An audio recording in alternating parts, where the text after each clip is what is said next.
श्री स्वामी समर्थ. जय जय स्वामी समर्थ. भक्त हो, भग म्हणजे काय, हे भग कोणाकडे असते, याचा उपयोग काय, या सर्वाचा विस्तृत व्हिडिओ आपण पाहणार आहे. तत्पूर्वी चॅनेलवर नवीन असाल तर आपण सगळे स्वामी भक्त या यूट्यूब चॅनेलला आता लगेच सबस्क्राईब करा आणि बेल आयकॉन दाबायला विसरू नका.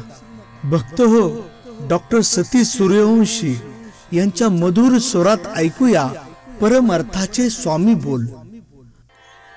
श्री स्वामी समर्थ. भगवंताचे 6 सद्गुण असतात: ऐश्वर्य, धर्म, यश, वैभव, ज्ञान आणि वैराग्य.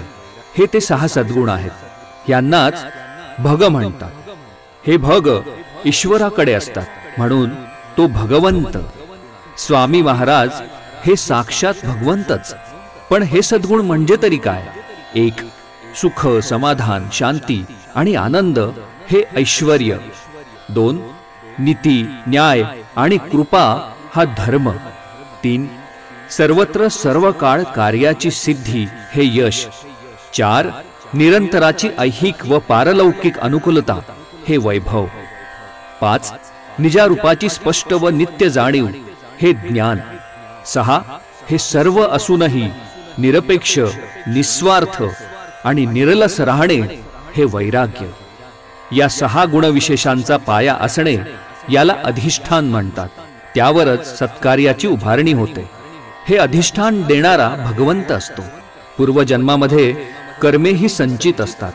वर्तमान जन्मात भोगल्यास येणारा त्यातील अंशभाग म्हणजे प्रारब्ध. प्रारब्धातील पुण्यरूप सत्कृत्याने सुख, समाधान, तर पापरूप दुष्कृत्याने दुःख अनुभवास येते. देव व गुरु सहसा प्रारब्धात ढवळाढवळ करीत नाहीत. प्रारब्ध टाळून टाळता येत नाही. ते कालांतराने पुढे उभे ठाकतेच. म्हणून प्रारब्ध भोगूनच संपवावे. प्रारब्धात नसलेल्या गोष्टींची प्राप्ती देवगुरु करून देतात. तेव्हा ती पुढील जन्मातून घेतलेली उभारी असते. श्री स्वामी समर्थ. भक्त हो, तुम्हाला हा व्हिडिओ कसा वाटला हे नक्की कमेंट बॉक्स मध्ये सांगा आणि हा व्हिडिओ जास्तीत जास्त स्वामी भक्तांना शेअर करा. तुमच्या एका शेअरमुळे भगवंत काय आहे आणि त्याची उपासना कशी केली पाहिजे याची माहिती तुमच्या जवळच्या व्यक्तीला होईल. श्री स्वामी समर्थ. जय जय स्वामी समर्थ.